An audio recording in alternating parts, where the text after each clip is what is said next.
Congratulations on your Skills SAQ product purchase. Commit to using it, and you're going to see serious results. This DVD contains drills for using your new product to build speed, agility, and quickness, plus it also shows you how to use our other SAQ products.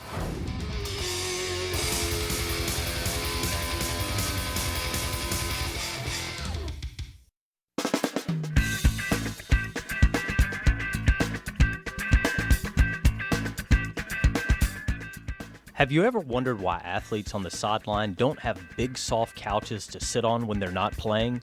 Or why some athletes choose to pedal on stationary bikes when they're not in the game?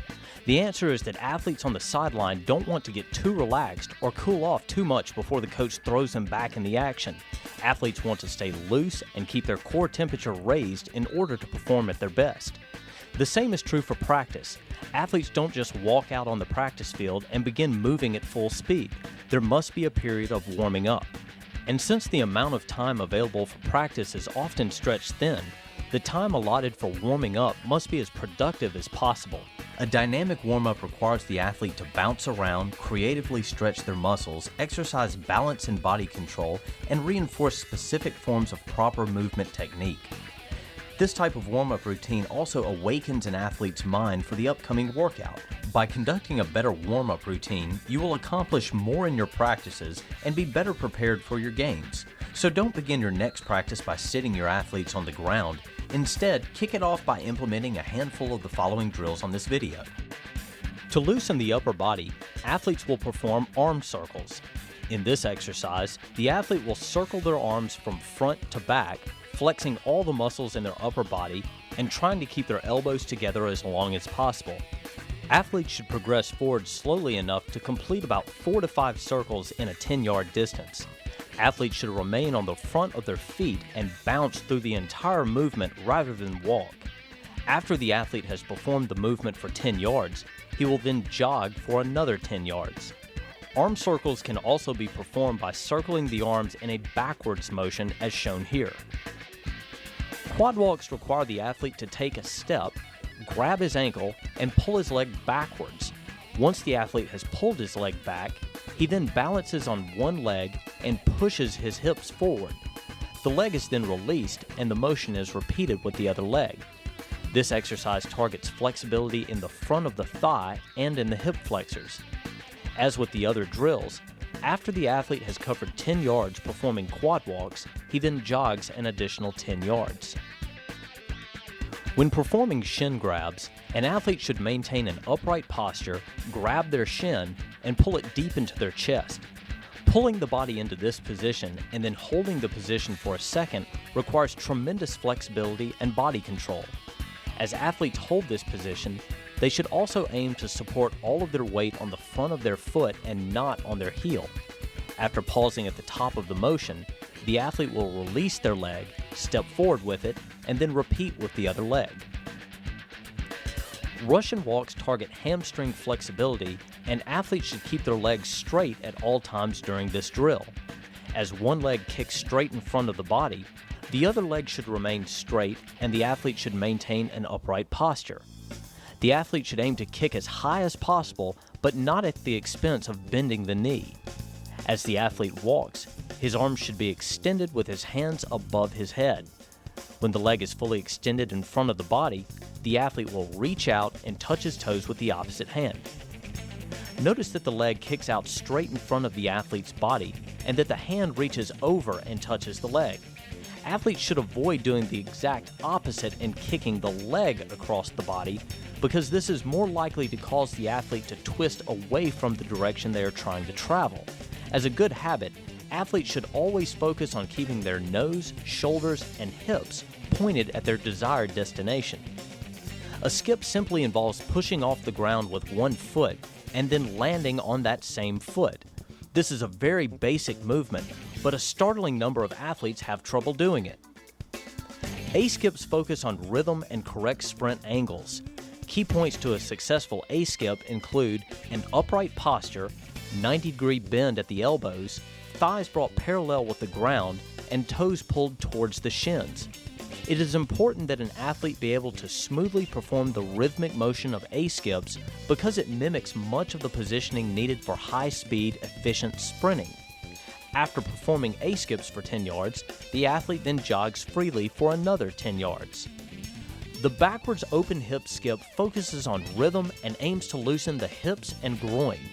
Here the athlete will lift their thigh parallel to the ground in front of their body and then rotate it open as they step backwards. As the athlete steps backwards, they should imagine that they are stepping over a small hurdle. As with all speed training exercises, athletes should keep all of their weight on the front of their foot and keep their heels off the ground. By keeping their weight on the front of their feet, athletes will more easily fall into a rhythm that allows them to smoothly perform this challenging exercise. Over and under the fence is an exercise designed to loosen the hips and groin for lateral movement and change of direction speed. This exercise is performed by stepping laterally over an imaginary fence with both legs and then sliding under another imaginary fence. Note that the athlete's feet never cross at any point during this drill. As athletes step over the imaginary fence, they aim to step as high as possible, thus striving for maximum range of motion in the hips. Similarly, as the athlete slides under the imaginary fence, they should step as wide as possible and sink as low as possible to fully stretch the groin and hamstrings. When performing the lunge and twist, the athlete will step forward with his right leg and sink down until the opposite knee comes within about an inch of the ground. Once in the lunge position, the athlete will rotate his left elbow towards his right knee. This is an unstable position requiring strength, flexibility, and balance.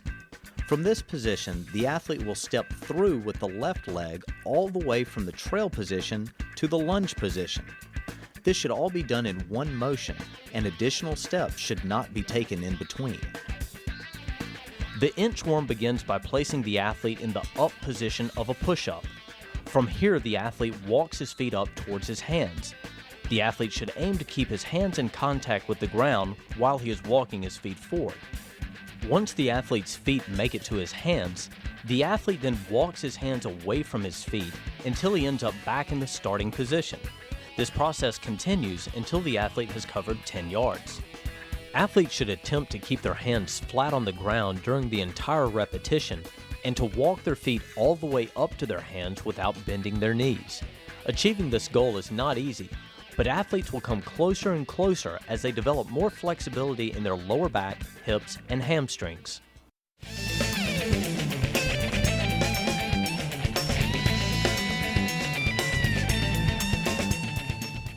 Speed and agility are not strictly something you're born with. They are skills, and like all skills, they can be learned. No matter the sport you're preparing for, cone training is a must.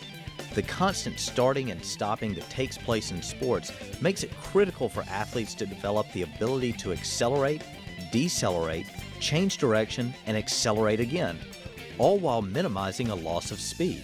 Agility cone training hones these skills and will make them second nature on the field or court. The Pro Agility Cone Drill is also known as the 5-10-5. The cones are marked off in a straight line, each 5 yards from the next, at a 0, 5, and 10-yard mark. The athlete straddles the middle cone with feet and hips shoulder width apart. The athlete should keep his center of gravity low with a slight bend in the back. The athlete turns and sprints to the left 5 yards, touches the cone or line with the left hand, and then turns back around and sprints 10 yards to the cone on the opposite end. The athlete touches that cone or line with the right hand and turns around a second time and sprints through the starting point.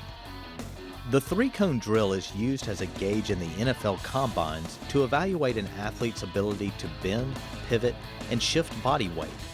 The cones are set in an L-shaped formation, each 5 yards apart from the others. The athlete starts in a 3-point stance in front of one of the cones. The athlete starts by sprinting 5 yards to the second cone, turns around and sprints back to the starting cone. The athlete then turns around and heads back towards the second cone, runs around it, and then cuts towards the third cone. The third cone is circled and the path around the second cone is retraced back to the starting point. The linear W sprint drill is a great drill for change of direction training. This drill is often associated with defensive backs in football. 5 to 7 cones are spaced into the shape of a W, each approximately 5 yards from the next. The athlete begins in an athletic position with a low center of gravity. He starts at the first cone and backpedals towards the second cone. At the second cone, the athlete plants and brakes in a forward sprint towards the third cone, and the sequence is repeated until complete. Lateral W slides are designed to combine lateral movement and change of direction. The cones are once again set in a W configuration. The athlete begins at the first cone and slides laterally around each successive cone, always facing towards the final cone. The goal is to maintain proper push-pull lateral mechanics and to change direction as quickly as possible at each cone. This drill is a variation of the lateral W slide that incorporates a sprint within the slide mechanics. The cones are set up in a W formation, and the center is spaced with approximately a 10 to 12 yard void. The lateral W slides are performed just as stated earlier, but between the void the athlete incorporates a linear sprint. This helps the athlete transition from a lateral position to a linear position of explosion and vice versa.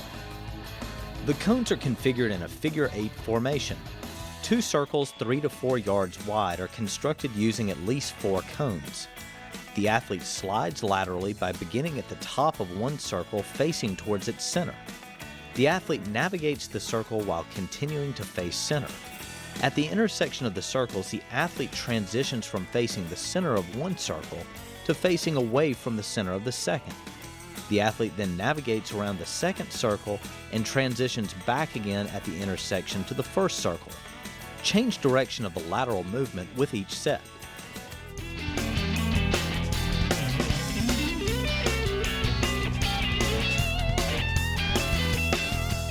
When you first see a mini or micro hurdle, it looks pretty simple, pretty tame. However, the hurdle is one of the best tools available for training a variety of athletic movement skills. Drills can be conducted with the hurdles that positively affect linear speed, lateral speed, change of direction, and jumping. Hurdles are available in many different shapes and sizes, but generally speaking, you will find most companies carry a 6-inch hurdle or a 12-inch hurdle. For many of the drills on this video, the size of the hurdle is irrelevant. In fact, oftentimes we use a mix of both sizes within a single drill just to give the athlete a little extra variety to deal with. However, with that being said, here are a few guidelines to consider when choosing hurdle sizes. First, when conducting drills in the linear speed section of this video, an athlete should be able to clear the top of the hurdle by at least 6 inches when standing with his thigh parallel to the ground, knee bent at a 90-degree angle, and his toe pulled towards his shin. Any less than this, and the athlete should choose a smaller hurdle. Second, when an athlete moves laterally, his feet stay relatively close to the ground. Thus, when performing drills from the lateral speed section of this video, the micro hurdle is usually the best choice. Finally, anytime the athlete has trouble with a drill for any reason, the height of the hurdle should be decreased. Oftentimes, the athlete begins to focus more on clearing the hurdle than the technique of the drill. When this happens, simply use a smaller hurdle or no hurdle at all until the athlete gets comfortable with the drill. This drill is called the sprint progression. It involves 3 levels and is designed to mimic the increase in stride length that takes place during a sprint. The first level of this drill requires 10 hurdles to be set up in a straight row. The distance between the hurdles should be equal to approximately 1 walking stride of the athlete. The athlete will choose one of his legs to be the lead leg and then will sprint through the hurdles. In other words, the athlete will always lead over each hurdle with the same leg. In this demonstration, the athlete is leading with his left leg. Even though it is not shown in this demonstration, equal repetitions should be performed leading with the right leg as well. When the athlete has become comfortable with level 1 of the sprint progression drill, he can then move on to level 2. This involves taking the final 7 hurdles and increasing their spacing to a distance equal to 2 walking strides of the athlete. The athlete now runs through the hurdles just the same as before, driving the knee of his lead leg over each hurdle, maintaining an upright posture, and keeping his upper body in rhythm with his lower body. However, when the athlete gets past the first 3 holes, he must now increase his stride length. Note that the athlete is not allowed any additional steps to get through the longer holes. The idea is for the athlete to smoothly transition from using short, quick strides in the first 3 holes to using medium-length, quick strides in the final 6 holes. The third and final level of the sprint progression drill involves taking the last 3 hurdles and increasing their spacing to a distance equal to 4 walking strides of the athlete. The same technique of sprinting through the hurdles and leading with the same leg applies in this configuration as well. The athlete now has 2 points where he must increase his stride length to keep up with the spacing of the hurdles. Just as in level 2, the athlete is not allowed any additional steps to get through the longer holes. The athlete's goal is to smoothly transition at each point the hurdle spacing increases and to pick up speed throughout the sprint. The athlete will know that he has performed a perfect repetition on this drill when he shoots out of the last hurdle at full speed. This drill is called front-back hops. Here the athlete stands facing a hurdle. The athlete hops over the hurdle with both feet so that he lands in a position where the hurdle is to his back. The athlete controls his body and then hops backwards in the same way. The goal is to perform a set number of hops in as little time as possible, or to perform a maximum number of hops in a set period of time. As an athlete becomes accustomed to the motion of front-back hops, he can then perform the drill on one leg. This slight variation requires a great deal more balance and body control by the athlete. Because athletes are less explosive off one leg than 2, a smaller hurdle or obstacle may be used on this variation. The hurdle maze is a fun drill that involves placing the hurdles in a twisted-looking configuration that the athlete must hop through with both feet. As the athlete hops through the hurdles, he always faces forward. This forces the athlete to perform hops to the front as well as to the left and right. The athlete should keep his feet together throughout the entire repetition and should aim to both leave the ground and strike the ground with both feet at the same time. The athlete's goal is to spend as little time on the ground as possible by quickly springing off the ground with each hop. When an athlete reaches top speed, the upward drive of the knee and total body rhythm are extremely important. This first drill is called the dead leg, and it targets these 2 components of top speed sprinting. To perform the dead leg drill, hurdles should be placed in a row with about 2 feet of separation between each hurdle. The athlete then stands at the first hurdle with one leg positioned inside the hurdles, this is the lead leg, and one leg positioned outside the hurdles, this is the dead leg. The athlete then steps over the first hurdle with his lead leg. The leg should be brought up to a position where the thigh is parallel to the ground, the knee is bent at 90 degrees, and the toe is pulled towards the shin. This is known as a sprinter's leg. The foot and knee should pass over the hurdle at the same time. The foot of the lead leg then claws down at the ground, strikes directly under the athlete's hips, and pulls the athlete forward.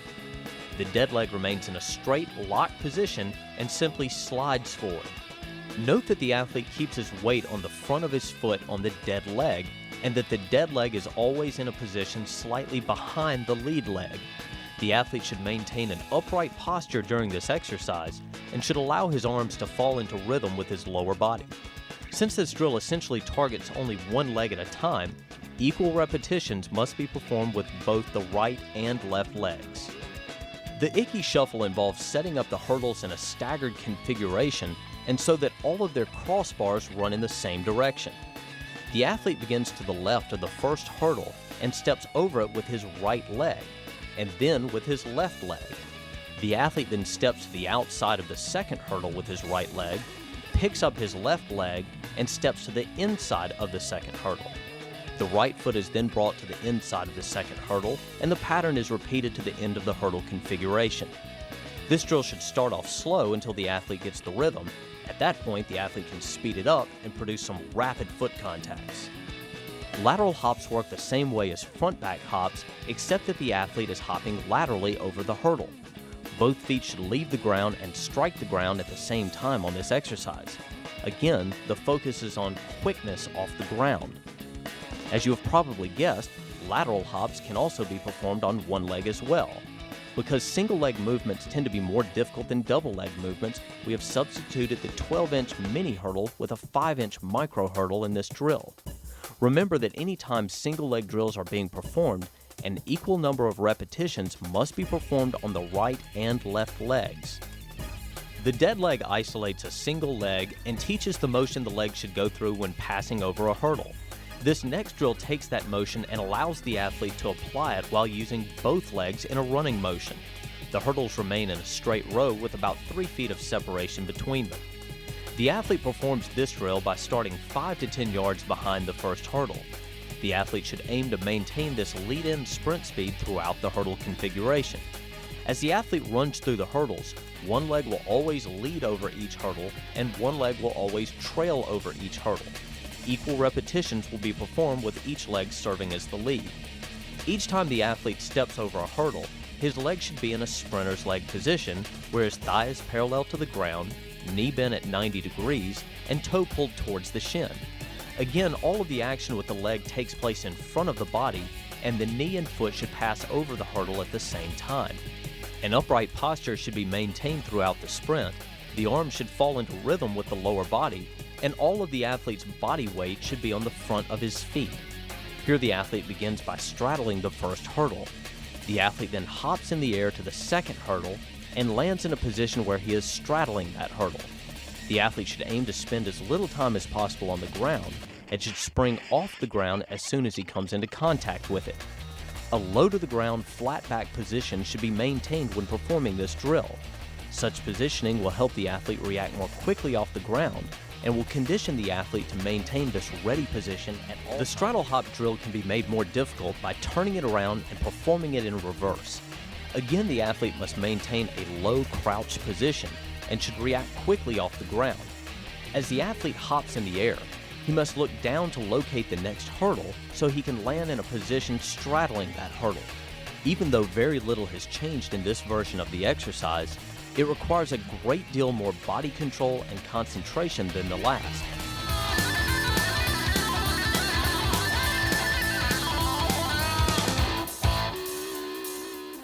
The ladder develops total body rhythm, coordination, and quickness by implementing hundreds of different foot patterns. As you implement the teachings from this video into your training routine, you should strive to follow 3 basic rules. First, master the basic drills in each category before progressing to the more difficult drills. Second, as you perform each repetition, view the ladder in thirds and switch gears with each third. This means going slow enough in the first third to create a perfect rhythm and motion. In the second third, you should accelerate the perfect motion from the first.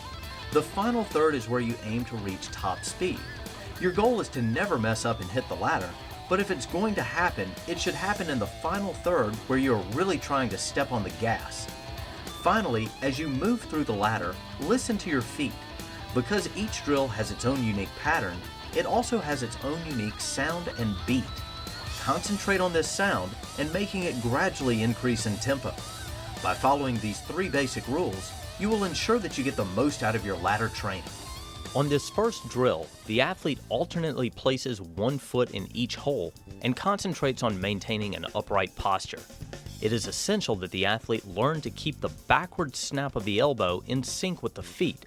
As the right elbow drives back, the right knee drives forward, and vice versa. Like with all drills on this video, only the front portion of the athlete's foot strikes the ground. 2-foot runs is performed exactly the same way as 1-foot runs, except that both feet must now land in each square. Motions here are shorter and faster than those used in 1-foot runs. Be sure to perform equal repetitions leading with your right and left foot. The most basic lateral motion drill is a lateral run. In this drill, both feet land in each square before moving on to the next square. It is of utmost importance that an athlete keep their shoulders in a position parallel with the sides of the ladder.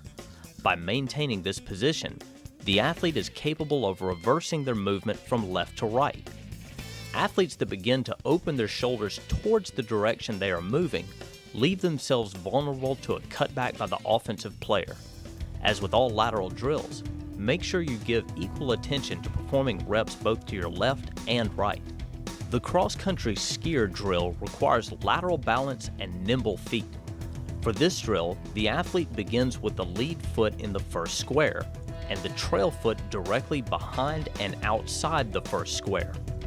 The feet quickly switch places, and then the athlete moves to the second hole and repeats. As with all lateral drills, the athlete should aim to keep his shoulders locked in a position parallel with the sides of the ladder.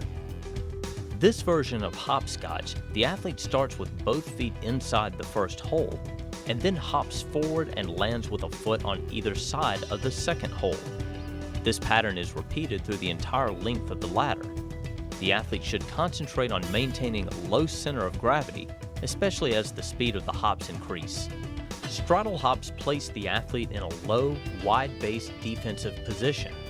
The athlete should pretend he has a board between his ankles that keeps the feet locked in approximately 2 feet or more of separation. Contacts with the ground should be light, quick, and only involve the ball of the foot. As with all drills in this section, the athlete should spend as little time as possible on the ground in between each hop. Jump cuts are great for any athlete that competes in a sport that requires the ability to cut on a dime. The athlete's feet are kept together and alternately hop in and out of the ladder. The knees should be bent to absorb shock, and a slightly crouched position should be maintained at all times. The Crazy Climber drill helps athletes develop a quick rebound off the ground and also enhances hip flexibility and rhythm.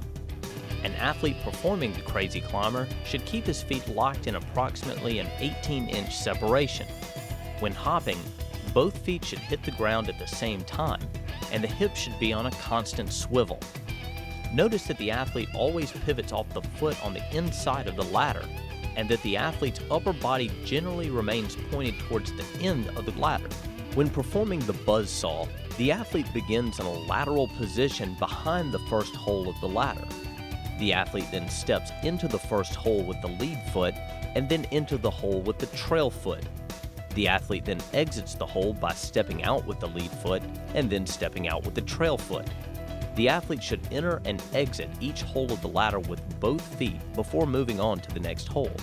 This one is called a linear trail whip. Linear because the athlete is moving forward, and trail because the whip leg is behind the athlete. Here the athlete moves in a linear path and keeps the lead leg inside the ladder and hits every hole. The trail leg stays outside the ladder and alternately whips from side to side behind the athlete's body. The athlete's shoulders should stay aimed towards the end of the ladder throughout the repetition, and only the hips should rotate. This exercise requires a lot of rhythm and hip flexibility. The Icky Shuffle is one of the best drills that can be performed on the ladder. The foot pattern used in this drill involves stepping into each hole with both feet and then stepping to either side of the ladder with only one foot. Because this is such an important drill, we encourage athletes to take this one slow and really master it before moving on. Once the athlete masters the basic pattern of this drill, lightning speed can be achieved by concentrating on speeding up the sound of the feet.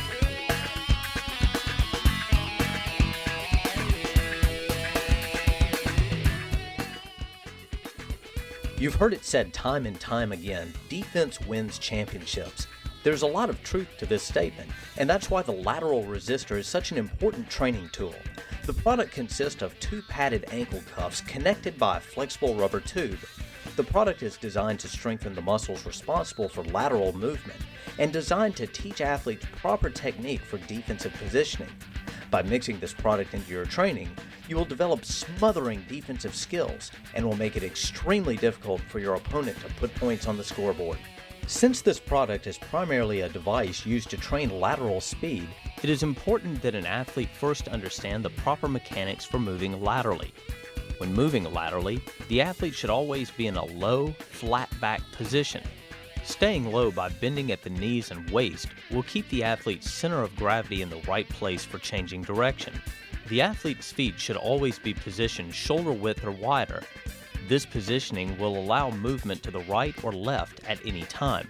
Conversely, as soon as an athlete's feet move inside his shoulders, he is far less powerful in his lateral movements and often completely unable to push to his left or right. As an athlete moves laterally, the trail foot pushes against the ground and the lead foot pulls against the ground. This combination of these two motions results in the quickest, most efficient lateral movement. Also notice that proper lateral movement requires that one foot always be kept on the ground. As long as one foot is in contact with the ground, the athlete can redirect his movement. If an athlete begins hopping in his lateral movement, then there will be times that the athlete's body is completely airborne and thus helpless in reacting to subsequent changes in movement by his opponent. In this first and most basic drill, the athlete simply covers a predetermined distance while using proper lateral movement technique and wearing the lateral resistor. A variation of the last drill is for the athlete to slide laterally and then change direction when a coach or training partner gives a verbal command. The athlete should use proper lateral movement technique and slide in one direction until the coach says switch. The athlete must react off this command and begin sliding in the opposite direction. The change in direction causes the athlete to efficiently reverse the rolls of his feet. The trail leg that was pushing now begins pulling as the lead leg, and vice versa. The athlete should focus on reacting to the coach's command and not jump the gun by guessing at when the command will be given. Back stabs are performed the same way as front stabs, except that the athlete moves in reverse. This version of the drill also requires more hip movement than front stabs. Here, each step also involves the athlete quickly and fluidly opening his or her hips and shoulders in the direction of each step. This type movement mimics a defensive athlete who is giving a little ground before digging back in to slide and mirror the advancing offensive player. As mentioned, defensive play is primarily characterized by lateral movement.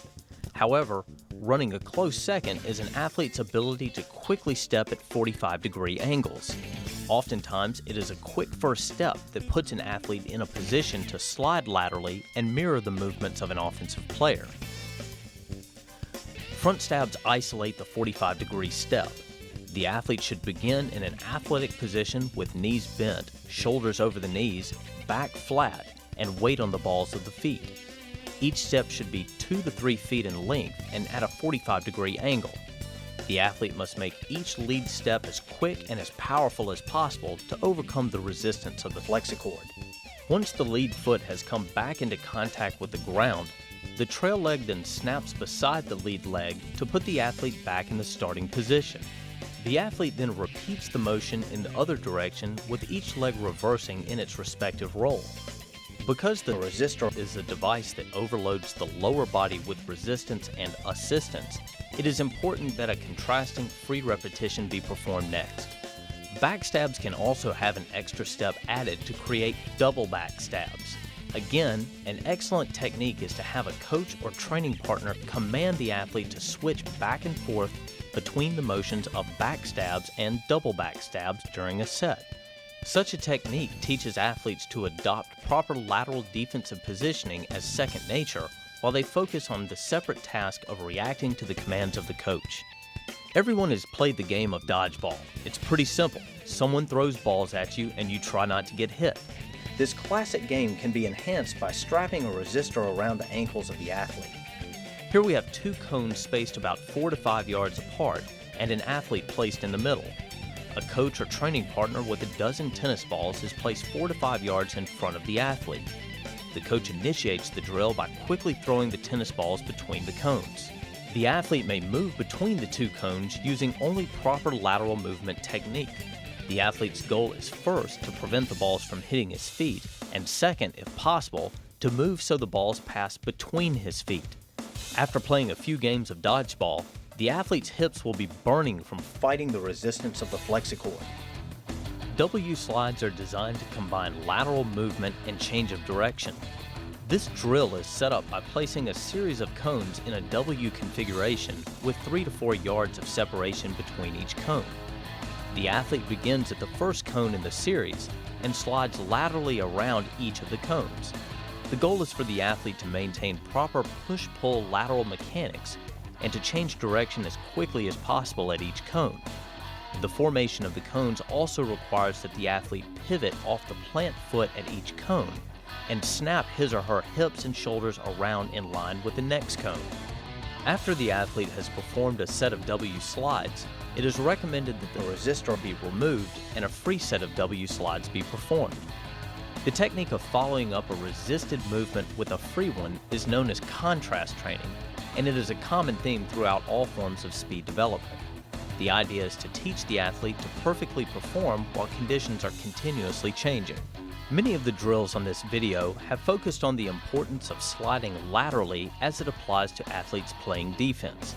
However, the ability to slide linearly is also a key component to great defensive play. A linear slide works the same way as a lateral slide, except for a few small adjustments.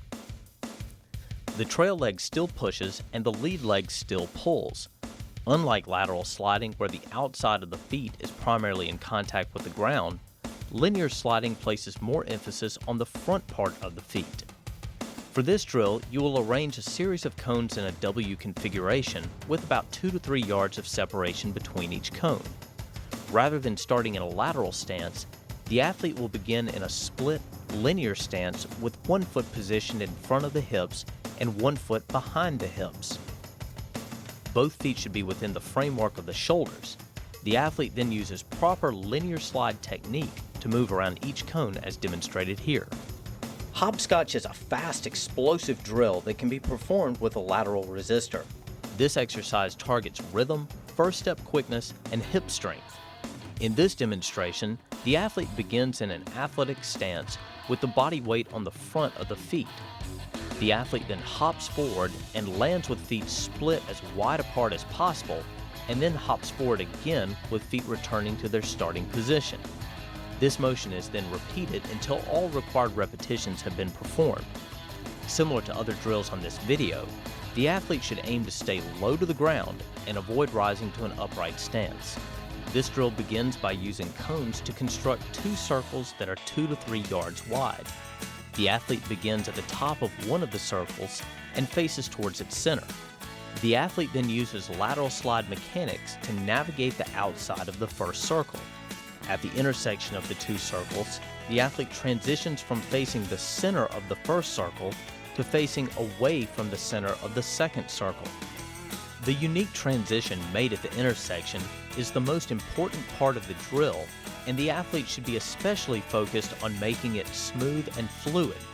Also, because of the tighter pathways used in this drill as compared to the last, the athlete's lateral strides tend to be slightly shorter and quicker. Line hops train knee lift, lateral quickness, and balance all in one drill. The athlete simply hops over a line by firing the knee closest to the line up towards the chest, thus placing flexor in a fully stretched position. The trail leg then follows the path of the lead leg, and the athlete lands and balances on the lead leg. Now on the other side of the line, the athlete should be standing on one leg, ready to fire back in the opposite direction. The athlete should focus on getting a maximum stretch between the ankles, the height of each hop, and sticking a perfectly balanced landing on each foot. Line hops can be enhanced by adding cones or hurdles to create more of an obstacle. Also, a coach or training partner can toss the athlete balls from his or her particular sport to force further concentration and coordination.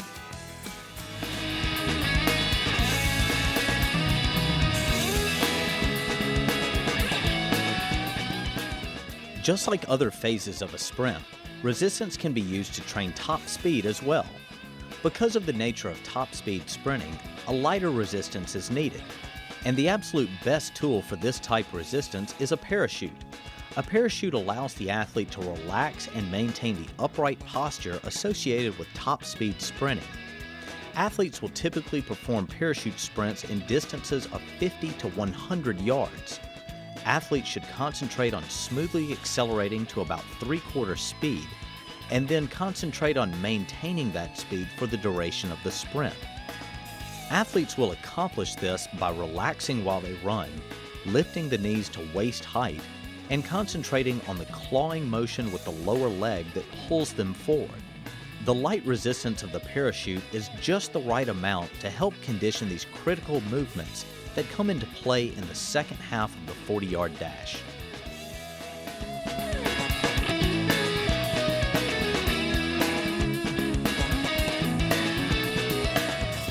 Think about all the situations in team sports where two athletes are locked in a cat and mouse game of chasing and shaking. In other words, an offensive player doing everything in his power to lose a defensive player who is sticking to him like glue. These little battles take place constantly and often decide the outcome of entire games. To win such a battle, an athlete must possess great change of direction skills, body control, and jackrabbit acceleration. Breakaway belts, or reaction belts as they are sometimes called, generally consist of two waist belts connected by leashes with Velcro tips. All drills using this product require two athletes. Each athlete wears one of the waist belts and then connects himself or herself to the other athlete by Velcroing the end of his leash to his partner's leash. Each drill challenges one of the athletes to break the connection by creating separation, while the other athlete attempts to maintain the connection by closely mimicking his partner's movements. This first drill places athletes face-to-face in a game of lateral mimic. Here the athlete on the right side is going to attempt to break the Velcro connection within 5 seconds by moving laterally in his defined area. The athlete on the left will try to keep the Velcro connected by mimicking the movements of the lead athlete. Notice that cones and line markings on the ground are being used as guides for the athlete's movements. In this drill, both athletes may only slide laterally and must face one another at all times. This game forces athletes to keep a wide base where their feet are always situated just outside their shoulders. By maintaining this position, the athletes will be able to react to either their left or their right at any given time. A new wrinkle can be added to the lateral mimic drill by adding a third athlete or coach. The lead athlete and the trail athlete still play the same game as before, but with one exception. At some point during their 5-second time limit, the coach will clap his hands. The athletes must then react to the clap and sprint past a cone placed outside their original boundary. When the athletes begin this sprint, either athlete may try to create separation and break the connection. This added element alters the tactics used by the athletes in the first phase of the drill. In other words, the lead athlete wants to create separation in the lateral mimic portion of the drill, but he does not want to get caught in a position where he would be at a disadvantage in the subsequent sprint if the coach claps his hands. Likewise, the trail athlete in the lateral mimic portion wants to stay close enough to the lead athlete so the leash remains connected, but he also wants to be in a favorable position when the coach claps his hands. By turning the athletes so they face the same direction, the lateral mimic drill now becomes a linear mimic drill. The principle is the same. One athlete attempts to break the leash while the other tries to mimic his motions closely enough so that the leash stays intact for the full 5 seconds. The difference is that the athletes may only move forwards and backwards, that is, they may only sprint and backpedal. Transitioning from a sprint to a backpedal and vice versa tends to be more difficult than switching back and forth from an east-west slide as done in the last drill. This version challenges the athlete to utilize more balance and more body control. Here the lead athlete sits in front of the trail athlete, and both athletes have their legs extended straight out in front of their bodies.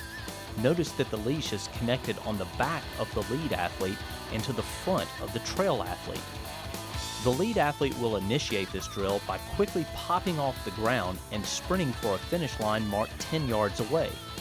As soon as the lead athlete makes a move to get off the ground, the trail athlete immediately reacts to this movement and also gets up off the ground and begins sprinting after the lead athlete. The trail athlete must stay close enough to the lead athlete to keep the Velcro connection intact all the way through the finish line. The lead athlete is of course trying to accelerate away fast enough so that the connection breaks before he crosses the finish line. As with most of the drills on this video, if the lead athlete absolutely blows the trail athlete away, you can even out the difference in ability by using a longer leash. Here we have a series of gates set up with colored cones. The gates are placed in a zigzag configuration that athletes are instructed to visualize as a narrow hallway with a bunch of sharp corners. The lead athlete starts just behind the first step behind the lead athlete. As soon as both athletes are ready, the lead athlete may initiate the drill at any time. The lead athlete's job is to sprint through the gates as fast as possible and to create enough separation between himself and the trail athlete that the leash between them breaks. The trail athlete's job is to match the lead athlete step for step and to stay close enough that the leash stays intact. One reason this game is so good is because it can quickly be altered by changing the configuration of the gates. Long straightaways between the gates play to the favor of an athlete with strong acceleration skills, while gates placed closer together with sharper turns force more extreme change of direction. Additional gates can also be added to test the endurance of the athletes. In this version of Breakaway Chase, we have placed 3 cones in a triangle configuration. The triangle is an important shape to use because it allows the use of long straightaways ending with extremely sharp turns. The straightaways give the lead athlete a chance to use raw acceleration skills to jet away from his opponent.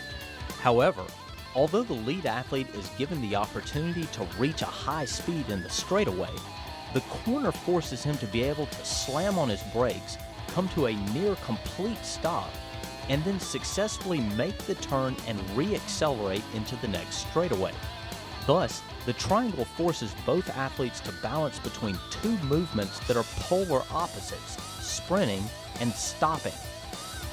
Another configuration that forces athletes to use the same 2 extreme forms of movement is the rectangle or racetrack shape. In this instance, the cones are set up in a long, skinny rectangle. Once again, the athletes are given the opportunity to pick up a great deal of speed in the straightaway, but are then forced into a hairpin turn. The lead athlete may choose to simply try to out-sprint his partner in the straightaway, but if he picks up too much speed, he runs the risk that he won't be able to execute a tight enough turn. If the lead athlete is out of control in the turn, then the trail athlete will surely close the gap and keep the leash slack and intact. Building off the circle chase drill, athletes are now introduced to the figure 8 chase drill. This is set up by using cones to mark off 2 circles, each approximately 3 yards wide, and set up 1 yard apart. The lead athlete begins at the bottom of the 8, and the trail athlete begins a step behind him. The lead athlete initiates the drill by sprinting the path of the figure 8. This drill incorporates the curved pathways of the circle chase drill, but also adds some additional elements of change of direction. The athletes will sprint in a counterclockwise path around the first circle, and then immediately transition to a clockwise path around the second circle. To give the drill an entirely different feel, the size of the circles can be adjusted larger or smaller. Also, using 2 different sized circles creates a more challenging pathway. Jungle Chase gives the lead athlete even more freedom to choose where he is going to move. It also gives him the freedom to choose how he is going to move. In this drill, sprinting, backpedaling, lateral moves, spins, and jumps are all allowed. The lead athlete must stay within the confines of a box marked with cones, but within that box he can do whatever he wants in an attempt to break the leash connection. In this demonstration, the athletes have been placed inside a 10 by 5 yard box and given a time limit of 5 seconds. However, longer or shorter time limits can be combined with larger or smaller boxes to change the feel of this game. The double break drill is unique because it causes the lead and trail athletes to reverse their roles right in the middle of the drill. Here the lead athlete begins a couple of steps in front of the trail athlete. The lead athlete will sprint 10 yards and touch a line. During this sprint, the lead athlete is trying to break the trail athlete, and the trail athlete is attempting to stay close enough to prevent being broken. Once the lead athlete touches the line, he then reverses his sprint and heads back towards the original starting line. As soon as the trail athlete sees the lead athlete touch the line, the trail athlete also reverses his sprint and now tries to break the connection on the way back. Remember that you want each of your breakaway games to be as evenly matched as possible. So if you have 2 athletes of different abilities, try adjusting their starting positions or the length of the leashes until you get a matchup that is challenging to both of them.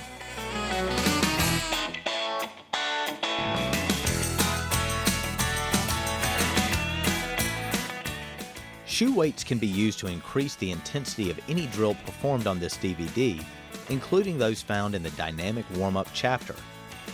They can also be worn while practicing a specific sport or participating in a general fitness program. Their lightweight design and even weighting across the entire shoe allows the athlete to safely train without any adverse effect on his body mechanics.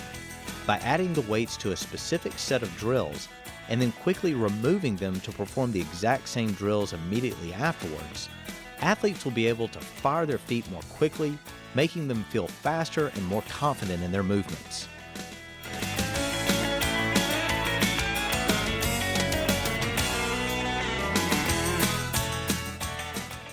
The Speed Sled is a highly effective training tool used by top strength and conditioning coaches around the world.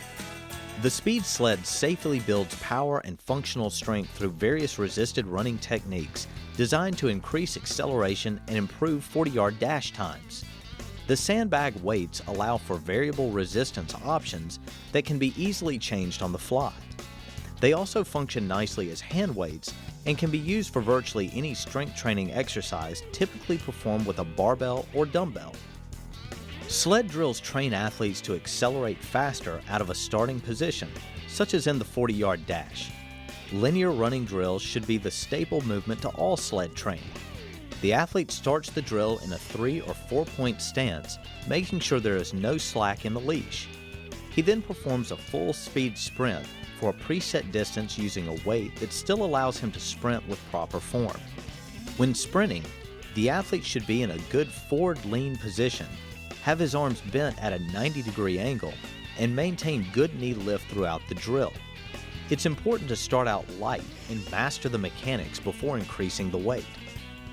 Backpedal sled drills are used to build both leg strength and endurance.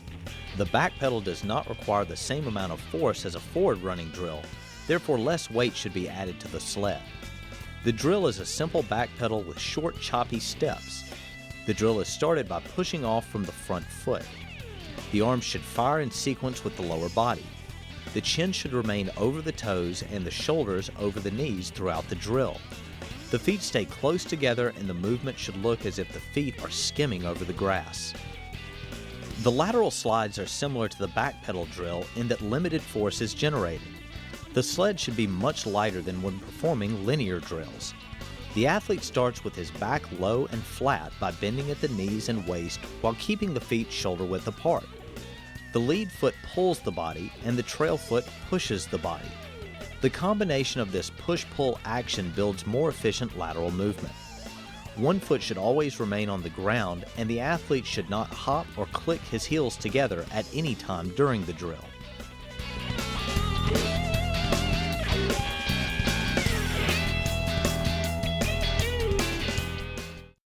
The Viper is an outstanding training aid, but it is also one that requires athletes and coaches to practice certain safety precautions at all times. First, under no circumstances is the Viper designed for horseplay.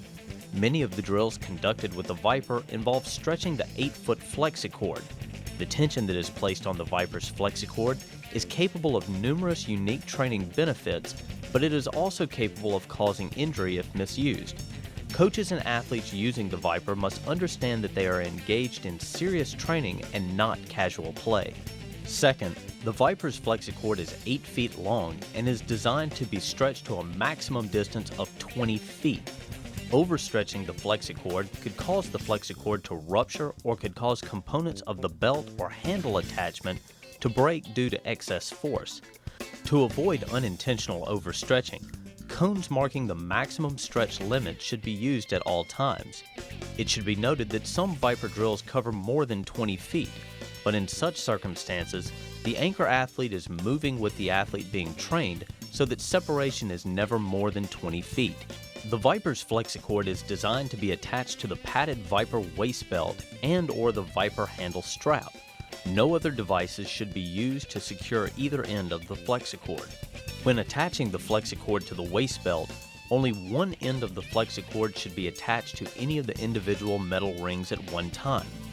Both ends of the flexicord may be secured to separate metal rings at the same time, but not to the same metal ring at one time.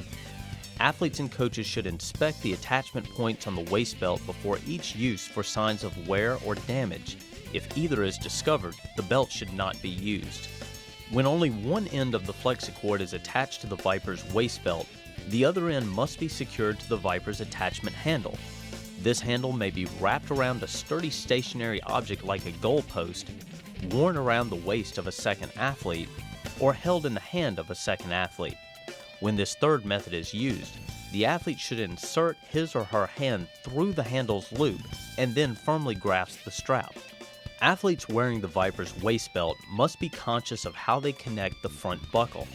The male end of the buckle should be inserted straight into the female end so that both teeth on the male end click into place.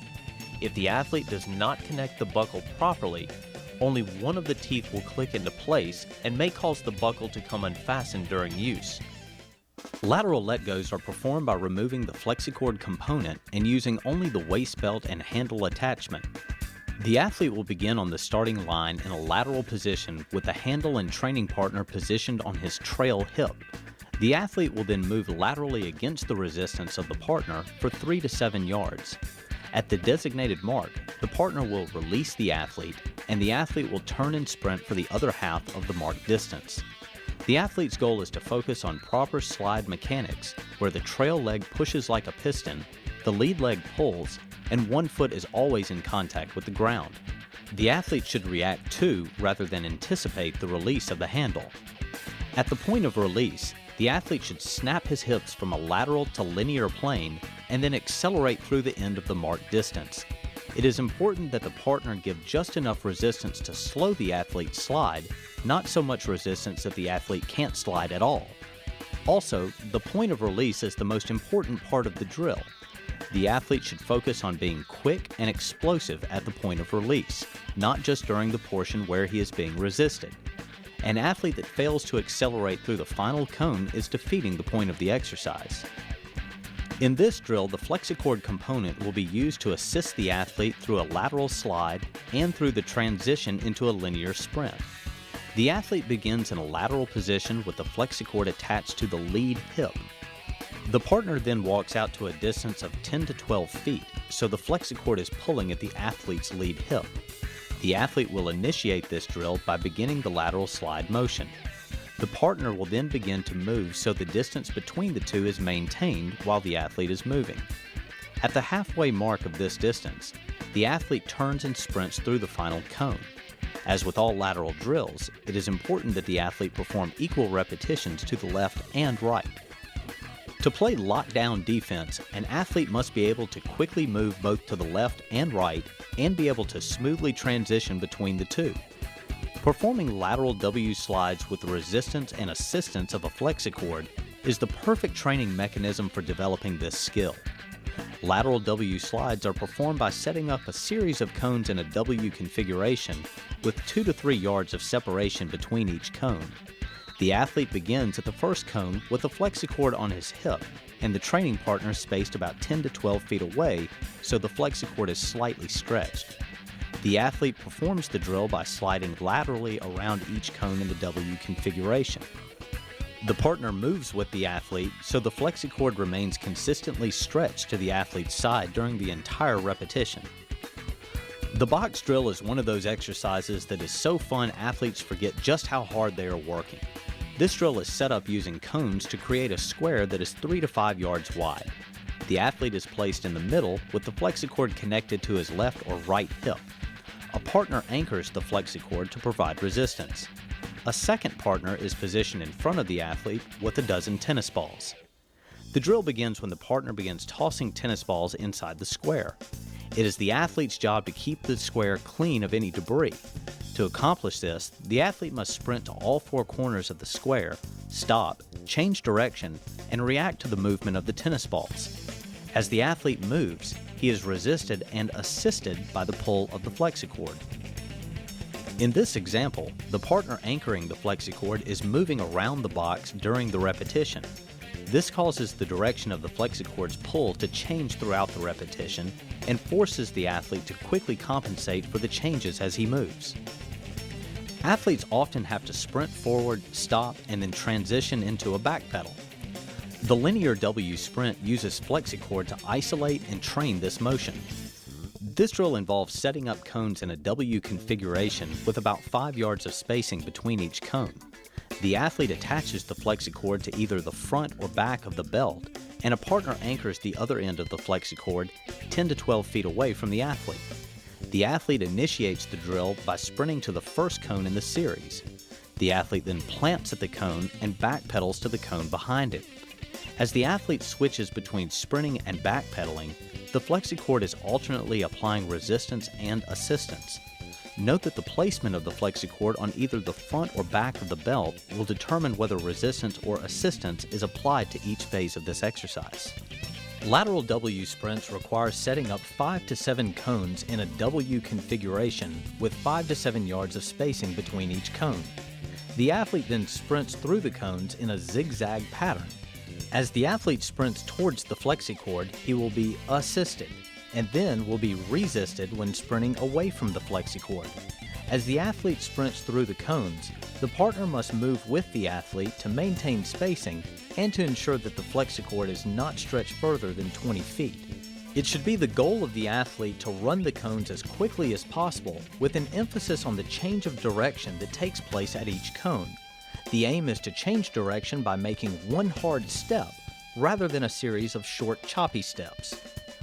The triangle drill is unmatched at training the change of direction speed needed by athletes competing in close quarters. Set this drill up by placing 3 cones 2 to 3 yards apart in a triangle configuration. The athlete begins facing the top point of the triangle with the FlexiCord attached to his back and his partner spaced 10 to 12 feet behind. The FlexiCord should be taut but not fully stretched. The athlete initiates the drill by sprinting around the bottom left-hand corner of the triangle, then inside the bottom right-hand corner, back around the bottom left-hand corner, and then back down the home stretch past the original starting point. The athlete should aim to maintain as tight a path to the triangle as possible while dropping his hips in the corners and accelerating in the straightaways. Figure eights is another drill designed to enhance an athlete's ability to quickly accelerate and change direction in small areas. This drill begins by using cones to create 2 circles, each approximately 2 yards in width. The athlete begins at the top of the first circle with the FlexiCord connected to his hip and his partner positioned 10 to 12 feet away. The athlete initiates the drill by sprinting into the first circle and then through the entire figure eight configuration. The partner should move with the athlete throughout the entire drill and should pull the athlete out of the final turn by jogging away from it. As with other drills that involve pathways, the athlete should focus on staying low to the ground and generating rapid, powerful turnover in the upper body. Another unique and important skill for defensive athletes is the ability to quickly backpedal and then smoothly turn 180 degrees and transition into a linear sprint. Athletes that are proficient at this skill are able to keep the action of the game in front of them as they backpedal and then keep themselves involved in the action as it moves down the field. This drill begins by attaching the FlexiCord to the back of the athlete and spacing the partner 10 to 12 feet behind the athlete. The athlete begins the drill by backpedaling a predetermined distance and then snapping his hips around and transitioning into a linear sprint for the remaining marked distance. The partner should move with the athlete to keep constant tension on the FlexiCord. The pull of the FlexiCord during the backpedal and the transition to the linear sprint makes these motions extremely challenging. This change of direction drill incorporates an element of reaction. The athlete begins with the FlexiCord connected to the front of his belt and his training partner positioned directly in front of him. Note that there is slack in the FlexiCord at the beginning of the drill. The athlete is positioned between 2 cones spaced 5 yards apart, with a third cone 5 yards directly behind him. The athlete begins the drill by backpedaling to the cone behind him. During the backpedal, the partner will begin to move towards one of the original 2 cones the athlete was positioned between. Once the athlete reaches the rear cone in his backpedal, he must read the direction of his partner's movement and break out of his backpedal into a full-speed sprint through the cone the partner moves towards.